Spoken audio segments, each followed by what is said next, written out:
Bueno, estamos en comunicación con el doctor Constantino Tulupas. ¿Cómo le va, Constantino? Mucho gusto. ¿Qué tal, Damián? Mucho gusto, ¿cómo estás? Muchas gracias por participar del cuarto programa de Realidad Sanitaria, un programa con conciencia de clase, en donde hoy venimos trabajando el tema de medicamentos, justamente el rol del Estado, la producción pública de medicamentos y cuál es el lugar que ocupa actualmente la industria farmacéutica en todo este contexto de alza de precios y de fijación de precios, sobre todo con lo que estaba sucediendo con el PAMI y bueno, cuando uno va a la farmacia. Dado que usted es docente de farmacología de la Universidad Nacional de La Plata, ¿qué nos podría decir al respecto? Bueno, Damián, primero, además de la docencia en farmacología, hace muchos años que trabajo en seguridad social. Ajá. Y en acceso a medicamentos, siempre buscando el mejor interés del paciente, digamos. Esto quiere decir tratamientos necesarios, útiles, seguros, que estén accesibles y a un precio justo, digamos. Eso es lo que promovemos. Está muy difícil la situación. Uh-huh. Vos iniciaste tu comentario hablando de qué lugar ocupa la industria. Sí. Lamentablemente en Argentina la industria ocupa un lugar omnipresente y omnipotente porque no se cumplen normas o leyes de aplicación. Estamos asistiendo en este momento a un conflicto que aparentemente todo el mundo minimiza, pero que es que el PAMI estaría dispuesto a revisar un contrato con la industria farmacéutica que tiene más de 20 años, que vos seguramente lo conocés, y que claramente es un convenio ilegal, porque no está firmado con prestadores farmacéuticos, sino con productores de medicamentos. Esto quiere decir que estamos firmando con un fabricante que tiene un interés estricto en vender. Ajá. Y que nada tiene que hacer gestionando las prestaciones del PAMI, definiendo qué medicamentos deben ser cubiertos, que prácticamente son todos los que están dentro de las grandes cámaras de la industria, auditándose a sí mismo. Hablo de un contrato de 20 años, esto quiere decir que ha atravesado todos los gobiernos, todas las gestiones, salvo algún intento del PAMI en el 2002, del que fuimos partícipes buscando, digamos, esto, ¿no? Transparentar mercado, hacer un listado de medicamentos útiles para los afiliados, altísima cobertura, y dejar de financiar en beneficio del que vende y fabrica, y empezar a hacerlo en función del que necesita, que es el paciente, ¿no? Claro, y además, perdón que lo interrumpo, no se tiene en cuenta tampoco el tema de los medicamentos esenciales y cuál es, o sea, como que no hay una jerarquía tampoco en dónde se ponen los subsidios y dónde se sacan, ¿no? Es como libre mercado. También, a ver, lo digo como docente y lo digo con cierto dolor, digamos. Uh-huh. Estamos asistiendo a generaciones de médicos que han naturalizado que la industria es un pagador de su trabajo. Uh-huh. Y que se han naturalizado prácticas explícitas de corrupción, como son esas que están vinculadas a prescribir determinado medicamento y recibir por ello dádivas, dinero, viajes, alojamientos, promociones, incentivos que son absolutamente no solo antiéticos, sino ilegales. O sea, claro, nosotros no tenemos un régimen jurídico, por más esfuerzo que ahora hace alguna legislatura en que esto sea transparente. No hay que transparentarlo, hay que fiscalizar el efectivo cumplimiento de la ley. Eso está prohibido, no se puede hacer. Claro, y por el otro Estado lado, que no regula, ¿no? El Estado no regula, no fiscaliza, y entonces se han naturalizado. Acabamos de conversar, el lugar central en la obra social más importante. El PAMI tiene más de 200.000 chicos y jóvenes con discapacidad, y tiene adultos, jóvenes y mayores con severos problemas, que claramente la convierte en una obra social de referencia.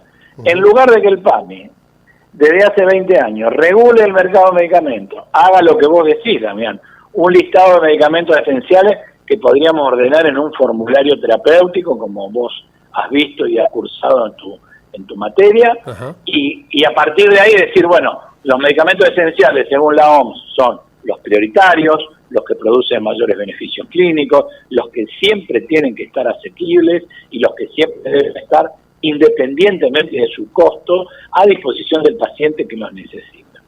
Esto lo podríamos haber hecho durante todo este tiempo que hemos perdido, donde Por otro lado, vos sabés muy bien, estamos asistiendo a tratamientos de altísimo costo en pacientes con cáncer e incluso en pacientes con enfermedades crónicas, como puede ser o la esclerosis múltiple, o el SIDA, o la esclerosis lateral amiotrófica, una serie de que van a seguramente identificar. Con beneficios que no siempre están de la mano de una adecuada calidad de vida y además una expectativa en términos de beneficio acorde al precio que venden. Discutir tratamientos de 500.000 pesos o 600.000 pesos para una expectativa en términos de supervivencia de 1 mes y medio o 2 meses, sin ajustar por calidad de vida el riesgo que corre el paciente, no merece una intervención del Estado en definir a qué debemos acceder y qué relevante en términos de beneficio es lo que consideramos, y a partir de allí entonces, sí, qué criterios vamos a asignar, porque esos pacientes tienen cobertura al 100% y nosotros ni siquiera tenemos un Estado que nos ayude regulando el precio. Hay mucho por hacer en medicamentos, sí, muchísimo. Hablando, doctor, del tema regulación de precios, Argentina cuenta con alrededor de 40 laboratorios estatales o de producción pública de medicamentos que se han paralizado o al menos han disminuido notablemente su producción. ¿Usted tiene más o menos conocimiento de cuál es la actualidad o cuál viene siendo, digamos, el transcurrir de los últimos meses con respecto a ese tema que podría, digamos, influir positivamente en reducir los precios, ¿no? Correcto. Yo conozco básicamente todo el derrotero que siguieron los laboratorios de producción pública en Argentina, tardaron muchos años en ser reconocidos debidamente tal, ya ponen en su lugar, de fabricar y producir para los estados provinciales o el estado nacional, o para programas sanitarios que financia el Estado, sino también se los ha puesto como referencia para indirectamente regular precios en el mercado, adquirir o desarrollar tecnología o transferencia de procesos y procedimientos para, digamos, que vayan aumentando su capacidad de producir y su complejidad para producir. Sin embargo, el final del gobierno reglamentó la ley tuvo algunos obstáculos muy importantes, entre ellos la falta de voluntad de algunos ministros en que esto tuviera la celeridad que merecía, ¿no? Pero puedo citar claramente que la reglamentación que saca Mansur es una reglamentación que prácticamente lava el espíritu de la ley en términos de intervenir en el mercado, adaptar transferencia tecnológica, que ANMAT apoya a los laboratorios de producción pública en su rol. Eso quiere decir, publiquen estándar para que tengan capacidad para elaborar, pero que superar ese estándar. Y desde hace 1 año y medio, lo que veo es que ha habido 3 autoridades en la LAP. Tuve la oportunidad de hacer una reunión convocada por Arte Capital, donde fue Adolfo Sánchez de León, donde se manifestó, digamos, acorde a retomar y profundizar el desarrollo que este sector merece. Claro. Desconociendo que esto se esté dando debidamente o que haya un impulso en ese sentido. Me parece que estamos asistiendo a que cada uno siga haciendo lo que puede y con los recursos que digamos. Claro, y en este proceso de achicamiento del Estado, ¿cómo ve en perspectiva y bueno, cuál sería una de las mensajes esperanzadores o propuestas para cambiar esta situación, digamos, para mejorarla?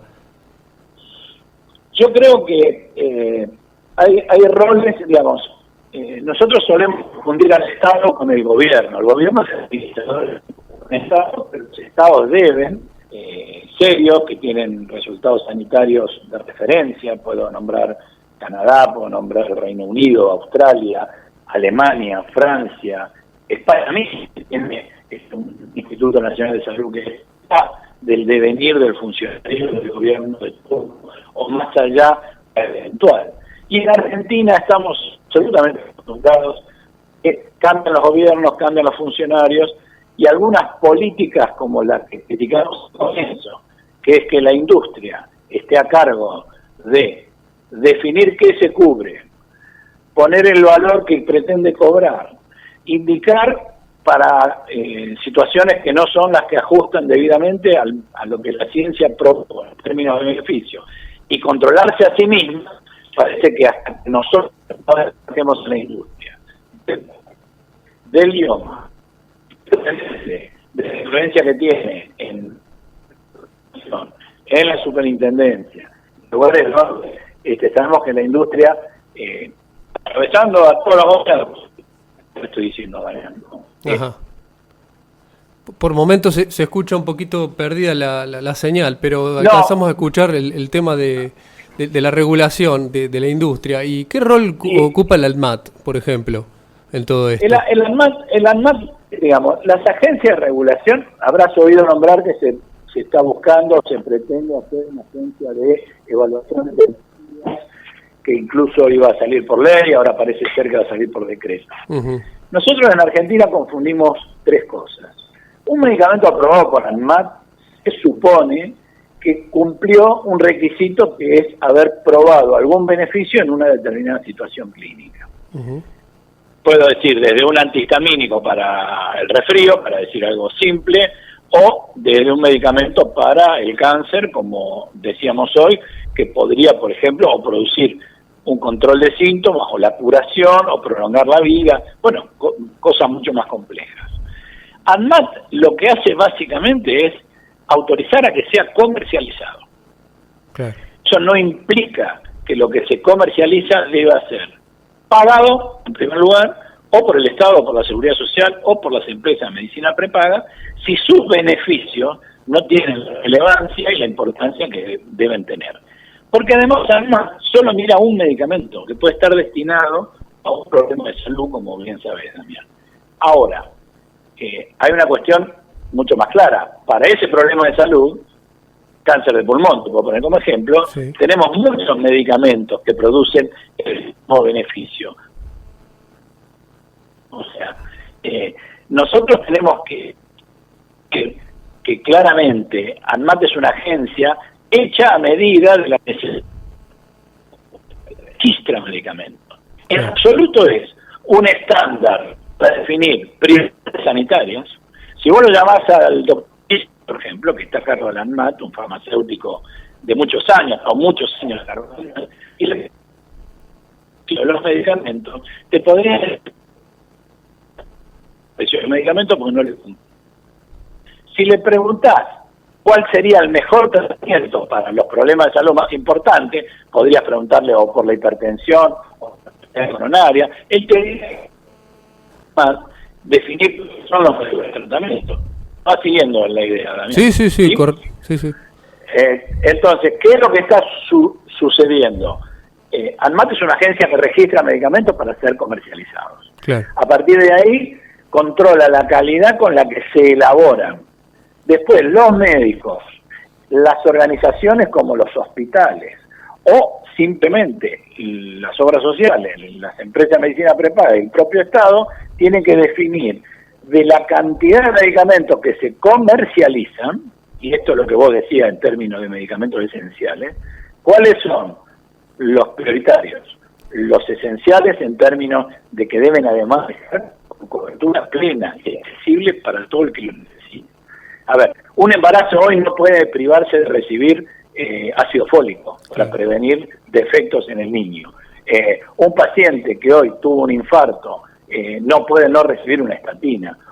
Ahora, tenemos grandes financiadores en Argentina que financian todos los medicamentos del manual de precios que están autorizados a venderse, y a la hora de asignar recursos para cubrir con mejor valor económico medicamentos de alto valor terapéutico, empezamos con las discusiones, es muy caro, no lo puedo pagar. ¿Se entiende lo que digo, no? Sí, clarísimo.